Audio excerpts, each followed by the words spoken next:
नमस्कार, मी संपदा. कारा न्यूजच्या मराठी बातमीपत्रात आपले स्वागत. संविधान व लोकशाहीची सुरू असलेली मोडतोड थांबवण्याची वेळ आली आहे.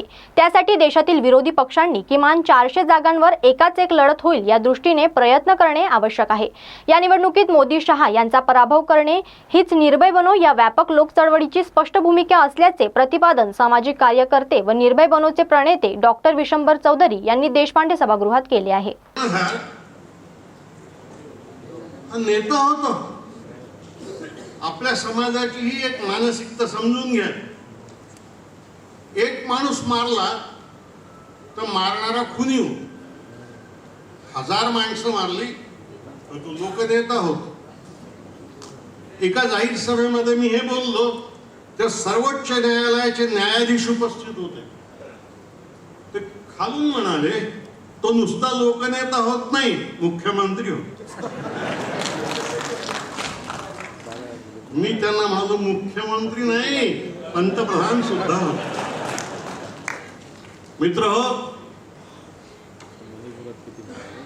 पदवी शून्य प्रधानमंत्री, पदवी शून्य प्रधानमंत्री, तडीपारीचा आरोप असलेला तडीपार गृहमंत्री आणि ज्याला शिक्षणाचा गंध नाही ती बाई 5 वर्ष आपली शिक्षण मंत्री. आणि ज्या खुर्चीवर मौलाना आझादांसारखा माणूस बसला, ज्या खुर्चीवर बॅरिस्टर छागलांसारखा माणूस बसला, तिथे ती सास आणि बहू. आणि काय हे या देशाने खपवून घेतलं. आणि मला या देशाने खपवून घेतलं या वाक्यावर माझा आक्षेप आहे. विश्वंभर, या देशाने नाही खपवून घेतलं, या देशातल्या साक्षरांनी आणि सुबुद्ध लोकांनी खपवून घेतलं. या देशातला बहुजन समाज याला झाला नाही, त्याला याची भुरळही पडली नाही. साक्षर आहे, सुबुद्ध आहे, पदवीधर आहे, त्यांनी काही केलं नाही याचं खरं दुःख आहे. एक इंग्रजी म्हण अशी आहे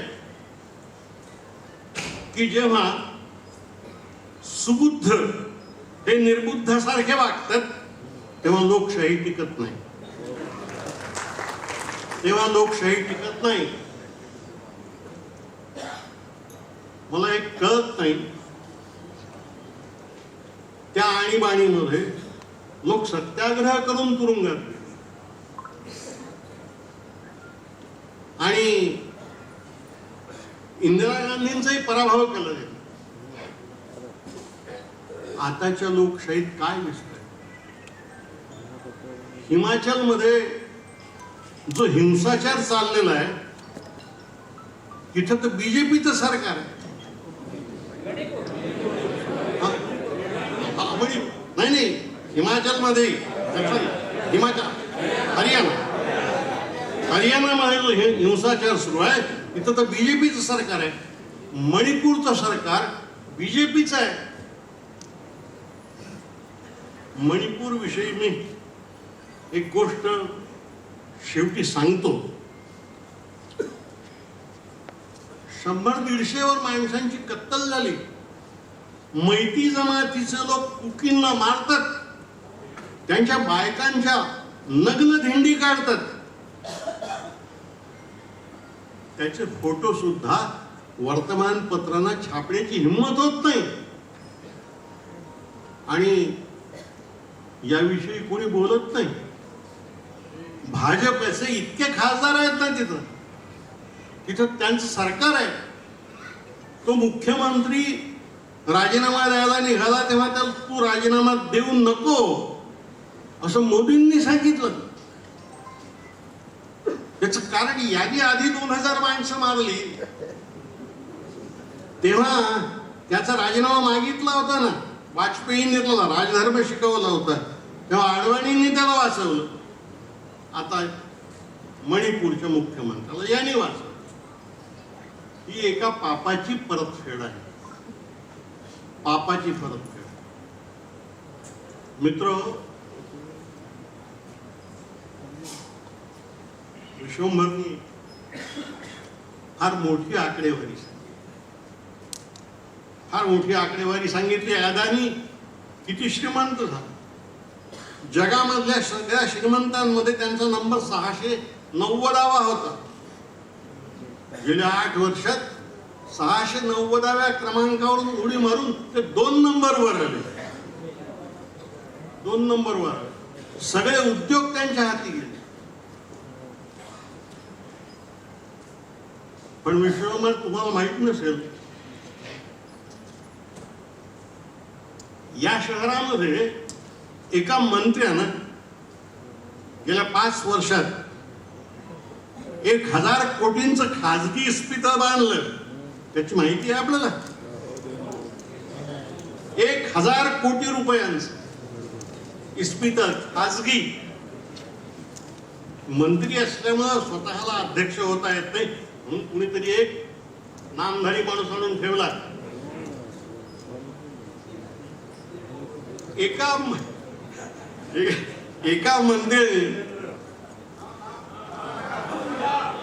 मंत्र्याने, मी सांगतो ना, तो आमच्या गावचा आहे म्हणून नाही सांगतो. एका मंत्र्यांना जेलमध्ये का ठेवलं? यांना लोकांची आयुष्यामध्ये इतकी मातीमोल वाटतात का की उचललं 1 वर्ष जेलमध्ये टाकलं? ही हुकुमशाही आहे. वर तोंड घेऊन यांचे भक्त विचारतात की देशात कुठे हुकुमशाही? तुम्ही बोलताय ना. अरे आम्ही तर बोलतच राहू, पण एखाद्या माणसाला काहीच्या काही शिक्षा देऊन 1 वर्ष जेलमध्ये टाकणं, नवाब मलिक पण काल बाहेर आले. ही ईडीची मस्ती आहे. ही त्यांची नाही, ही ईडीची मस्ती आहे. आणि ईडीची मस्ती सुद्धा नागरिक म्हणून आपल्याला उतरावी लागेल. आम्हाला सांगितलं गेलं की सगळ्या त्या दक्षिण मुंबईत 144 लागू 2 तासात आमचं उत्पन्न अर्ज दिला त्यांनी परवानगीचा, आणि 2 तासात आम्हाला रिप्लाय आला की परवानगी नाकारली. का बरं? आम्ही काय भांडणारे नागरिक हो? आम्ही काय तलवारी घेऊन मिरवणुका काढतो का? आम्ही काय चाकवाणी सुरू घेऊन? तर आम्ही लिहिलं होतं आमच्या अर्जात की शांततामय मार्गाने, अहिंसेने आम्ही गांधींना मांडतो, आम्ही हिंसक नाही. आम्ही येतो. का ईडीला लाज वाटली? का देवेंद्र फडणवीसांच्या पोलिसांना भीती वाटली? हे कळायला मार्ग नाही. अरे खरी तर गरज ही देवेंद्र फडणवीसांना सांगायची आहे, निर्भय बनो. तुम्ही निर्भय बना फडणवीस. आणि जी गुन्हेगारी चालली, राज्यभर जो दर वाढलाय, नागपूरमध्ये गुन्हेगारी फार मोठ्या प्रमाणावर आहे. देवेंद्र फडणवीस निर्भय बनून गुन्हेगारांवर तुम्ही कारवाई करा, हे सांगण्याची वेळ आलेली आहे. ईडीला पीएमएलए ऍक्टचं हत्यार मिळालेलं आहे. ओढसूट तो पीएमएलए ऍक्ट लावतो. फार तर फार देशमुखांच्या केसमध्ये करप्शनचा चार्ज लावला असता, मी समजू शकलो असतो. तो ईडी कुठून आली? त्या ईडीच्या बाबतीतलं एक रहस्य लक्षात घ्या मित्र. का आपल्याला या ईडीला वठणीवर आणायचंय? आपण लवकरच एका नव्या आंदोलनाची घोषणा पण करू आणि आपण ते जिल्ह्यात करू ईडीच्या विरुद्ध. त्याची तारीख आपण ठरवतोय, ती लवकरच ती पण आपण घोषणा करू. ईडीला वठणीवर आणायचं ते याच्यासाठी की कन्व्हिक्शन रेट जो ईडीचा तो फक्त 0.5% आहे, असं तृणमूलच्या खासदारांनी परवा लोकसभेत सांगितलं. 0.5% याचा अर्थ असा आहे की 100 जर लोकांवर ईडीने कारवाई केली तर अर्ध्या माणसाला ते आत टाकू शकतो. पूर्णांकात बोलायचं झालं तर 200 लोकांवर कारवाई झाली तर एका माणसाला अटक होऊ शकते. इतका ईडीचा तपास तकलादोय. हा एक मुद्दा असतो. किंवा तसं नसेल तर ईडी 99 लोकांना डांबती मुद्दामात यांच्या राजकीय सोयीसाठी, आणि कन्व्हिक्शन रेट काही असला तरी त्यांचे राजकीय भवितव्य उद्ध्वस्त करते. महाराष्ट्रातले असे 22 नेते, यादी काढली होती अंजली दमानेंनी, 22 नेते असे आहेत ज्यांच्यावर ईडीने कारवाई थांबवली. ईडी ही प्रायव्हेट प्रॉपर्टी झालेली आहे भारतीय जनता पक्षाची. खाजगी जायदाद झाल्यासारखी ईडी वागते, ती सीबीआय वागते. त्याच्या विरुद्ध आपल्याला लोक म्हणून लढावं लागेल. सीबीआयला मागेच पिंजऱ्यातला पोपट वगैरे म्हणलं होतं, पण आता तर पिंजरा गेला आणि पोपटही तिकडे गेला. सीबीआयची अवस्था ईडीपेक्षा वेगळी नाही. सीबीआयचा कन्व्हिक्शन सुद्धा ईडीपेक्षा वेगळा आहे. ईडीचं आणि सीबीआयचं काम एकच आहे, दुसऱ्या पक्षातले सगळे भ्रष्ट त्यांच्यावर कारवाई सुरू करतील, त्यांना भारतीय जनता पक्षात पाठवायचं. ईडी ही भारतीय जनता पक्षाचा गेटवे नवा.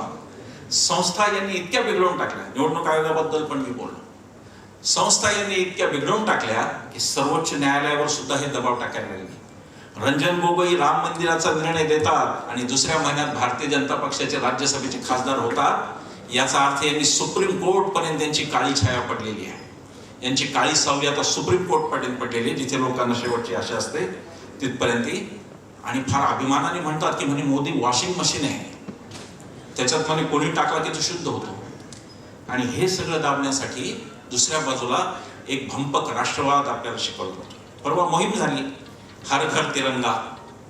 एक त्यांच्या जगातल्या मोठ्या पक्षाचा कोणी कार्यकर्ता येतो का, मी वाट पाहत होतो की माझा झेंडा द्यायला येतो का. त्याला सांगितलं असतं, अरे तुझ्या आजोबांना, भागवत आजोबांना 4-5 वर्षापूर्वी कळलं हा झेंडा आहे. माझ्या वडिलांना फार पूर्वीपासून कळलं, ते खादी ग्रामोद्योगातून येतानाच झेंडा कळलं. संघाला आत्ता कळलं की तिरंगा आपला झेंडा आहे. 2-3-4 वर्ष झाली काहीतरी. त्यासाठी लोकांनी सत्याग्रह केलेले आहेत. राष्ट्रीय स्वयंसेवक संघाने याचं उत्तर दिलं पाहिजे की तिरंगा भारताचा झेंडा आहे त्यांना किती साली कळलं आणि कधीपासून त्यांनी तो फडकावला. राष्ट्रीय स्वयंसेवक संघाने एकदा, मी तर म्हणेन मी शाखेत जायला तयार आहे, मी उद्यापासून शाखेत जायला तयार आहे. राष्ट्रीय स्वयंसेवक संघाने फक्त मला मनुस्मृती दहन करून दाखवावं. राष्ट्रीय स्वयंसेवक संघ मनुस्मृती जाणार आहे का? राष्ट्रीय स्वयंसेवक या संघ या देशात समता आली पाहिजे हे म्हणणार आहे का? का राष्ट्रीय स्वयंसेवक संघ सावरकरांचा अंगठा दलितांना पतित पावन मंदिरं बांधून द्या असं म्हणणार आहे? हा मुद्दा आहे. ते समता का समरसता हे पहिलं ठरवा, मग देश तुमच्याबद्दल ठरवेल. राष्ट्रीय स्वयंसेवक संघाने झेंडावंदन 4-5 वर्ष केलं. त्यांचे मूर्ख भक्त आम्हाला ज्ञान देतात की ते जिंदालची याचिका त्याबद्दल नव्हती. 15 ऑगस्ट आणि 26 जानेवारीला देशात कधीही कुणालाही तिरंगा लावायला बंदी नव्हती होत असे तिथे सांगावं. राजकीय पक्षाची सगळी मंडळी बसलेली आहे, तशी कोणालाही बंदी नव्हती. यांना हे आत्ता उमगलं की आपला झेंडा तिरंगी आहे. आधी तर त्यांनी भगवा हात, आता ते संभाजी भिडेने रॅली काढली होती सांगलीला. काय अटक केली? फडणवीस काय करतायत, पोलीस काय करतायत? संभाजी भिडे 15 ऑगस्टला रॅली काढतो सांगलीमध्ये आणि म्हणतो की ह्या देशाचा ध्वज भगवा असला पाहिजे. काय केलं पोलिसांनी? कुठे चाललंय हे राज्य? धडधडीतपणे तिरंग्याचा अपमान, पण त्याच्यावरती देशद्रोहाची कारवाई मात्र होत नाही. खरं यांचं दुःख वेगळं आहे आणि ते फार जुनं आहे. हे आजचं दुखणं नाहीये, ते जुनं दुखणं आहे. खरं यांचं दुखणं असं आहे की जेव्हा सत्तेच्या वाटाघाटी फाळणीच्या होत होत्या, तर फाळणीच्या वेळेला हिंदूंचा पक्ष काँग्रेस होता आणि यांना कोणी जुमानत नव्हतं. मी काही थोडीफार आकडेवारी आता सांगणार आहे थोडीशी, ती पण ऐकून घ्या. सावरकरांची हिंदू महासभा निवडणूक आता सुरेश द्वादशीवार सर प्रत्यक्ष इथे काय, आता मी त्यांच्यासमोर बोलावं, पण आकडेवारी सांगतो. 1951ला पहिली निवड झाली, 52ला सावरकरांच्या पक्षाने 489 जागा देशभर लढवल्या लोकसभेच्या. त्यांच्या वाट्याला 4 जागा आल्या. त्यानंतर 57ची निवडणूक आली, 494 उमेदवार उभे केले, त्याच्यापैकी 2 निवडून आले. 1962ला 494 उभे केले, 1 निवडून आलं. हे सावरकरांच्या हयातीतलं गणित आहे. सावरकर इथपर्यंत जिवंत आहे. 67ला यांच्या पक्षाने सावरकर केले होते. 520 जागा लढवल्या, त्यापैकी 1 जागा निवडून आली. आणि 1971, 1977, 1980 आणि 1984 सावरकरांच्या हिंदू महासभेला 0 जागा मिळाल्या. देशाच्या राजकारणात हे कुठेही नव्हते. आज सावरकरांचं नाव गांधी आणि नेहरूंबरोबर घेतलं जातं. गांधी, नेहरू, सावरकर कोणत्याच महापुरुषाचा आहे. सावरकरांना आम्ही महापुरुष मानतच नाही. चला बोला पुढे. कशासाठी महापुरुष मानत? किती प्रेझेन्स होता सगळ्या देशभर. बाहेर आईन्स्टाईन म्हणत होता की महात्मा गांधी हा माणूस होऊन गेला आहे, पुढच्या पिढ्यांना खरं वाटणार नाही. सावरकरांबद्दल एक विधान दाखवा बाहेरच्या कोणी माणसाने केलं. सावरकरांचा महाराष्ट्रातले 3-4 जिल्हे सोडले तर प्रभाव दाखवा बाहेरचा सावरकरांचा काय होता. सावरकरांची देशभक्ती आणि त्यांचं ते अंदमानचं वगैरे ठीक आहे, आम्हाला त्याबद्दल आदर आहे, आमचं काही म्हणणं नाही. पण सावरकर म्हणून राष्ट्रपुरुष होत नाहीत, कारण काळ्या पाण्याची शिक्षा त्याच वेळेस हजारो कैदी तिथे भोगत होते. सावरकर आता सावरकरांना राष्ट्रपुरुष म्हणतील, उद्या हेडगेवार गोळवलकरांना म्हणतील आणि परवा तुम्हाला भिडे आणि पोंक्षाला सुद्धा महापुरुष म्हणायला होते. सावध राहा, सावध राहण्याची वेळ आहे. तर काँग्रेस हा पक्ष हिंदूंचा आणि हिंदूंचा नेता महात्मा गांधी हे यांचं खरं दुःख आहे. गांधींना मारलं ते 55 कोटीचे बळी वगैरे भंकसे सगळे, ते आपल्याला पुस्तकातून कुरुंदकरांसह यदी फडकेंनी नथुरामायण लिहिलं. सरांनी साधनेमध्ये खूप छान लेख लिहिले होते, सुरेश द्वादशीवार सरांनी. मला त्यांची मालिका आठवते. गांधी जिवंत असेपर्यंत हिंदुत्ववाद्याची, कुठल्याही रॅडिकल लोकांची, जातीयवाद्यांची सत्ता येऊ शकत नाही म्हणून गांधींना मारलं. आणि त्या गोडसेचा आता उदो चाललेला आहे. पंडित नथुराम गोडसे वगैरे काय त्याची जयंती वगैरे साजरी होते. आणि हे सगळं करण्याच्या आडून अर्थकारणाचं जे लपवण्यासाठी ह्या सगळ्या गोष्टी चालतात. यांचा राष्ट्रवाद नागडा केला कोणी? यांच्याच राज्यपालांनी, सत्यपाल मलिक.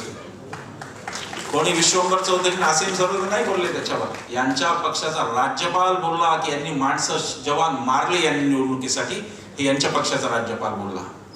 दुसरा यांच्या राष्ट्रवादाची चिरफाड परवा मणिपूरमध्ये झाली. मणिपूरमध्ये पोलिसांनी मणिपूरच्या FIR केला. कोणावर माहितीये? भारताच्या सैन्यावर, मिलिटरीवर. आसाम रायफल्स ही सगळ्यात जुनी भारताची पॅरामिलिटरी फोर्स, त्याच्यावर त्यांनी FIR दाखल केला.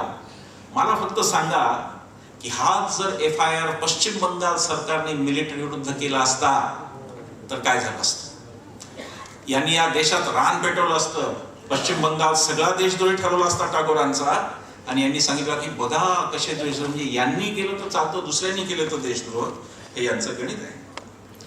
अजून एक मला राष्ट्रीय स्वयंसेवक संघाला म्हणायचं आहे, जसं मी मनुस्मृतीचंही म्हणालो, झेंड्याचे म्हणालो. राष्ट्रीय स्वयंसेवकांनी गोडसेचा निसंदिग्ध शब्दात निषेध करून दाखवावा. एकदा म्हणा की गोडसे चुकला, एकदा तर म्हणा. महात्मा गांधी प्रातस्मरणीय पण गोडसे पण प्रातस्मरणीय, ही काय गोष्ट आहे? ही कोणती बाब आहे की दोघे प्रातस्मरणीय आहेत?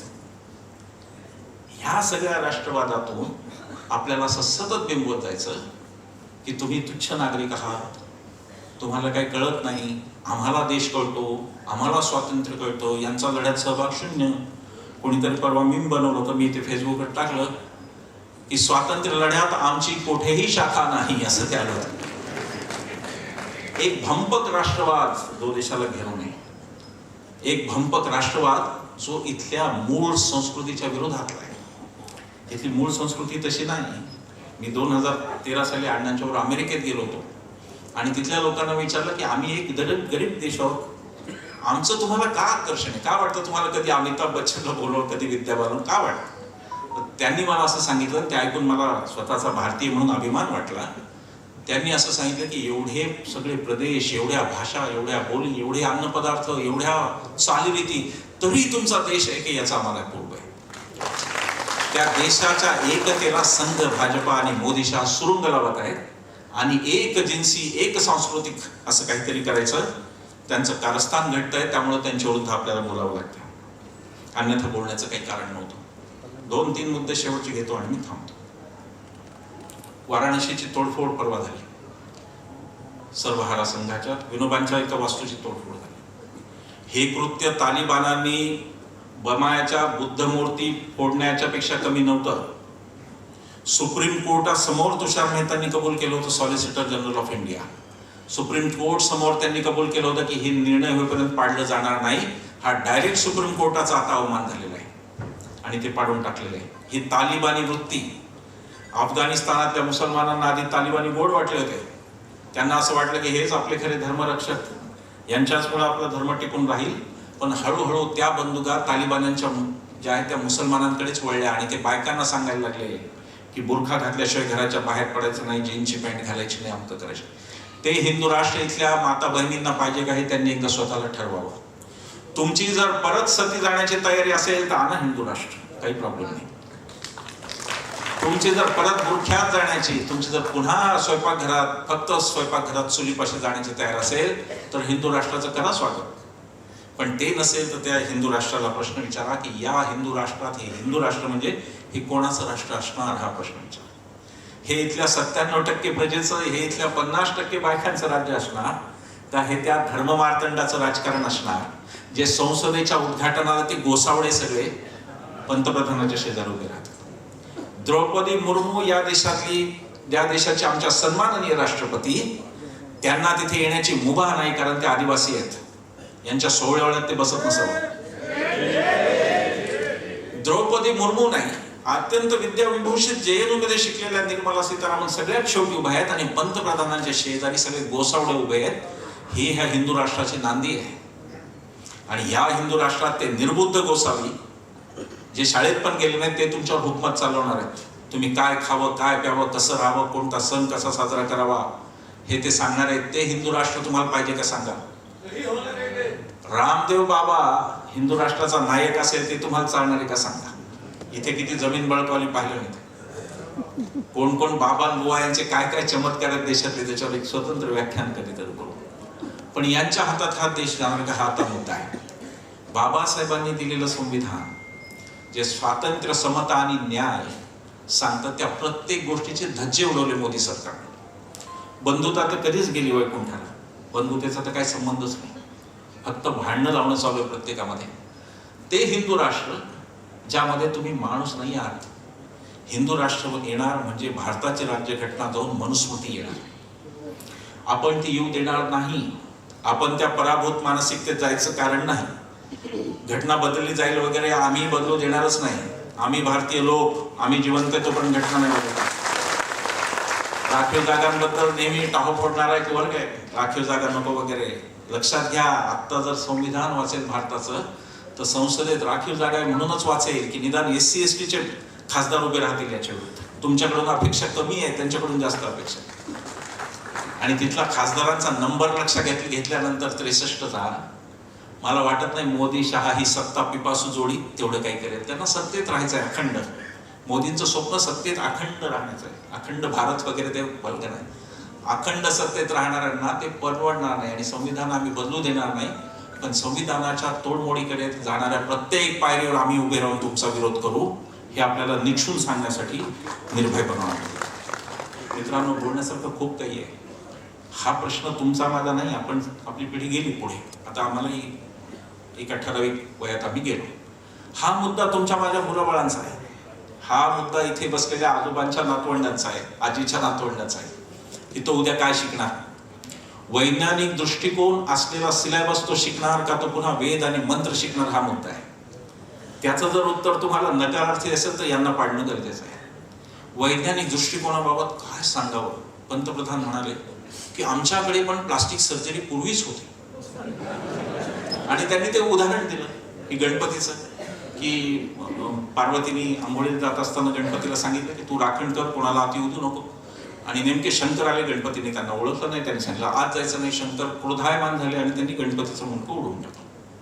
आणि मग हत्ती आणला, हत्तीचं मुंडकं. कळलं की आपलाच मुलगा आहे तेव्हा हत्तीचं. पंतप्रधान म्हणाले की हमारे पास पहिले से प्लास्टिक सर्जरी थी. तर बाळ फोंडके शास्त्रज्ञ आपले महाराष्ट्रातले उत्तम, त्यांनी महाराष्ट्रातून एकच प्रश्न विचारला. ते म्हणाले की जर प्लास्टिक सर्जरी होती तर जे उडवलं होतं तेच मुंडकं परत का चिटकवलं नाही, एक हत्ती का मारला, जास्तीचा एक हत्ती का मारला, ते त्यांनी. कोणी म्हणते आमच्याकडे रिव्हर्स गिअरवालं विमान होतं 7 मजली. रिव्हर्स गिअर कशाला पाहिजे आकाशात, पण ते रिव्हर्स गिअरवालं. आता काय तर म्हणलं डार्विनलाच काढून टाकलं सिलेबस मधून, मेंडेलिफची आवर्त सारणीच काढली. आता तिथे रामदेव बाबाची आवर्त सारणी बसवा, नाही तर श्री श्री रविशंकरचं काहीतरी अष्टक घाला त्याच्यामध्ये आणि करा. हा प्रश्न गंभीर आहे. तुमच्या माझ्या पिढ्या उद्याच्या काय शिकणार आणि काय नोकऱ्या मिळणार हा प्रश्न आहे. जर बेकारी 22% 29% गेले असेल तर त्याचं हे भोचक ज्या अर्थकाराने, हे जे भोचक यांचा भोचकपणा सुडो सायन्सचा, आणि हे जे काय गोमूत्रावर संशोधन अमक्यावर तमक्यावरून कामाचं नाही करायचं ते कारण. आणि माझ्या मुलीला मी गोमूत्रावर संशोधन करण्यासाठी जन्माला घातलेली नाही. तिचा जन्म वाया जाईल. तिचा जन्म वाया मी जाऊ देणार नाही. तर ते असेल तर मला हे असं सरकार जे दळभद्री आहे, ज्याला वैज्ञानिक दृष्टिकोन कशाशी खातं ते माहित नाही, यांच्याकडे कामाला माणसं नाही. अत्यंत ॲव्हरेज लोक मोठ्या मोठ्या संस्थेकडे, यांना कामाला माणसंच नाही. त्यांनी शाखेत ते कधी शिकवलंच नाही. शाखेत फक्त द्वेष शिकवलं, ज्ञान काहीच दिलं नाही. मुसलमानांचा द्वेष, ख्रिश्चनांचा द्वेष, ज्ञान काही नाही. आणि अशा ज्ञानाच्या दृष्टीने बकाल झालेल्या माणसांच्या हातात आपला देश ठेवायचा का, हा आता पुढचा ज्वलंत प्रश्न आहे. आणि म्हणून मित्र एक निर्णायक भूमिका घेऊन आपण सगळे उभे आहोत. 2024 साली मोदी शहांना हरवणे हा निस्संदिग्धपणे, पुन्हा पुन्हा सांगतो, हा निस्संदिग्धपणे या व्यासपीठाचा कार्यक्रम आहे. आणि तो आमच्या शक्तीनिशी आम्ही पूर्ण करू. याच्यावरही ते निवडून आले तर आम्हाला निदान आम्ही काहीतरी केल्याचं समाधान होईल. एक तरुण सागर महाराजांची कथा होती की त्याच्यामध्ये जंगलाला आग लागली होती आणि एक चिमणी दाण्याने पाणी आणून टाकत होती. तर एक जण तिला म्हणला की तू वेडी आहेस का, जंगल केवढं, आग केवढी, तू काय करते. तर ती चिमणी म्हणाली की मला माहिती आहे माझ्याने काही होणार नाही, पण निदान आग लावणाऱ्यांमध्ये मी नाही, एवढं तरी कळवण्यासाठी मी आपण इथे उपस्थित असलेला बरोबर साहेब. प्रेक्षकांनो नमस्कार. यावेळेला कारंडूची टीम देशपांडे सभागृहामध्ये आहे. यावेळेला आपल्यासोबत डॉक्टर विश्वंभर चौधरी जे सामाजिक कार्यकर्ते, विचारवंत व पर्यावरण तज्ज्ञ आहेत, त्यांच्याकडे आपण जाऊया. चौधरी साहेब, ज्या पद्धतीने आज हा जो एवढा मोठा समुदाय आलेला आहे, काय सांगाल? मला असं वाटतं की नागपूरमध्ये हे होणं हा एक प्रकारे लोकांच्या मनात काय खदखद आहे केंद्र सरकार आणि राज्य सरकार त्याचं निदर्शक आहे असं मला वाटतं. आम्ही काही कोणी नेते नाही, अभिनेते नाही, आम्ही सामान्य माणसं आहोत. पण जर लोक या संख्येने येत असतील आणि या संख्येने रिस्पॉन्स देत असेल तर ही राज्यकर्त्यांसाठी इशारा देणारी गोष्ट आहे की आप जन की बात सुनो, लोकांची बात ऐका, हे सांगण्याचं मला. धर्माला अफूची गोळी असं म्हटलं जाते. काय या गोळीनी सर्व नशाबद्ध झालेले आहेत नागरिक? सर्व नागरिक नाही म्हणत मी. मतदारसुद्धा भारतीय जनता पक्षाचे काही विकासाच्या भूलथापांना बळी पडून गेलेले आहे. तेव्हा सर्व नागरिक नाही, 68% मतं अजूनही भारतीय जनता पक्षाच्या विरोधात आहेत. त्यामुळे मला असं वाटत नाही की सर्व मतदार, पण हो, धर्माचा असर फार काही लोकांवर होत चाललेला आहे आणि तो थांबवणं हे आत्ता आपलं काम आहे. बिलकुल. तर आपण होतो विश्वंभर चौधरी, त्यांनी अतिशय चांगल्या पद्धतीने मांडणी केलेली आहे. यावेळेला आपल्यासोबत मानवी हक्क व संविधान विश्लेषक, कायदे तज्ज्ञ म्हणून ज्यांची ओळख आहे, असीम सरोदे सर आपल्यासोबत आहेत. ॲडव्होकेट सरोदे साहेब, काय सांगाल? ज्या पद्धतीने आज एवढी मोठी ही जी सभा झाली, म्हणजे देशपांडे संपूर्ण सभागृहात तुडुंब नागरिकांनी भरलेला होता. अशा प्रकारचे अजून कुठे कुठे कार्यक्रम घेणार आहात आपण ही जनजागृती करण्याकरता?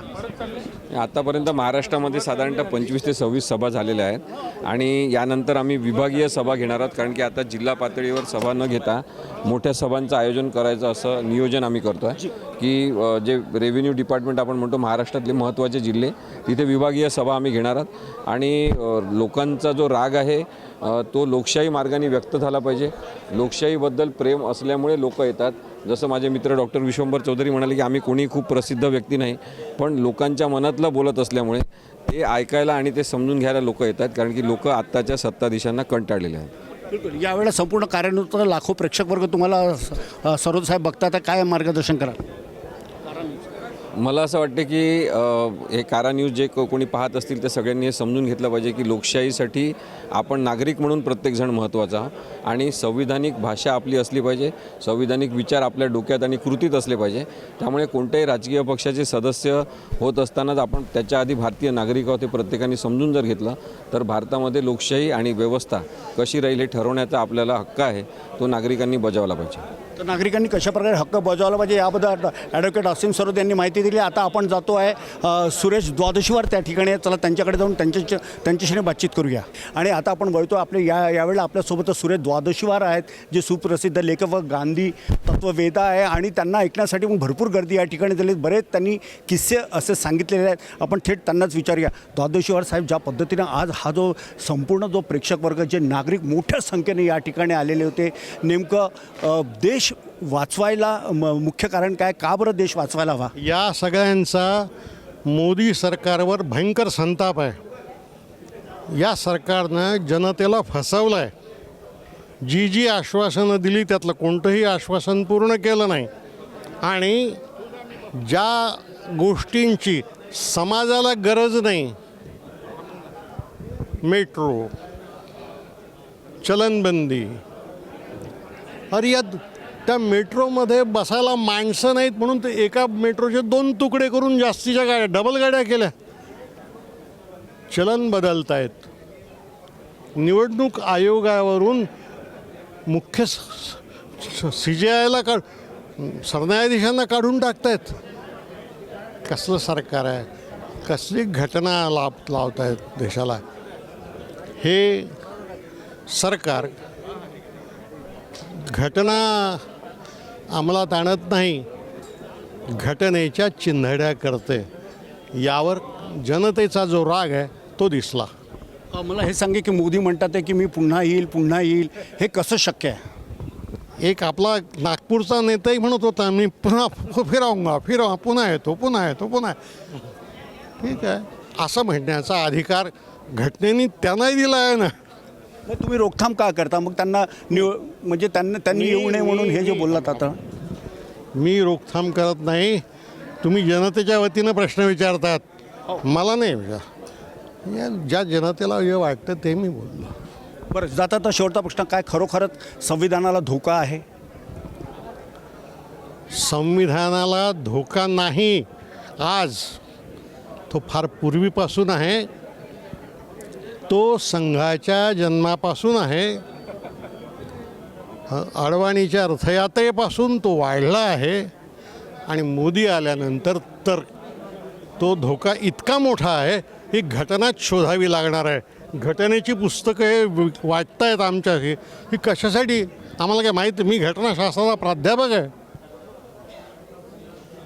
कुठे आहे घटना? द्वादशीवर जाता जाता मला हे सांगा सर की यावेळेला संपूर्ण कारा न्यूज ह्या चॅनलचं लाखो प्रेक्षक आपल्याला नीट ऐकतोय बघतोय, काय मार्गदर्शन कराल? या जनतेनं, इथं असलेल्या आणि इथं नसलेल्या या जनतेनं निवडणुकीमध्ये आपल्या विवेकानुसार मतदान केलं पाहिजे. या पक्षाचा त्या पक्षाचा, या धर्माचा त्या धर्माचा, या जातीचा त्या जातीचा असा विचार न करता विवेकानुसार मतदान केलं पाहिजे. या देशाच्या कल्याणाचा विचार करूनच मतदान केलं पाहिजे एवढंच सांगणं आहे, एवढी विनंती आहे. हात जोडून धन्यवाद. तर आपण ते सुरेश द्वादशीवर जे ज्येष्ठ संपादक त्यांनी असं सांगितले की सर्वांनी सद्बुद्धीने मतदान करायला पाहिजे, विवेक जागृत ठेवायला पाहिजे आणि आपल्याला कोणाला निवडून द्यायचं आहे याचंसुद्धा त्यांना भान असायला पाहिजे. कारण या देशाला राज्यकर्ते ज्या पद्धतीनं चालून राहिले तो देश कुठेतरी देशोधडीला जातो आहे, तो कुठेतरी पूर्ववत यावा आणि खऱ्या अर्थानं लोकशाही ही पूर्वतः प्रस्थापित व्हावी. कारण आज लोकशाही कमी या भारतामध्ये आणि हुकुमशाह पद्धतीनं जास्त कामकाज केलं जात आहे असंच काहीसं आजच्या या व्यासपीठावरून मान्यवरांचं म्हणणं आहे असं म्हटल्यास वावगं ठरू नये. नागपूरच्या देशपांडे सभागृहातून कॅमेरा पर्सन विशालसह संजय मिरक, कारा न्यूज, नागपूर.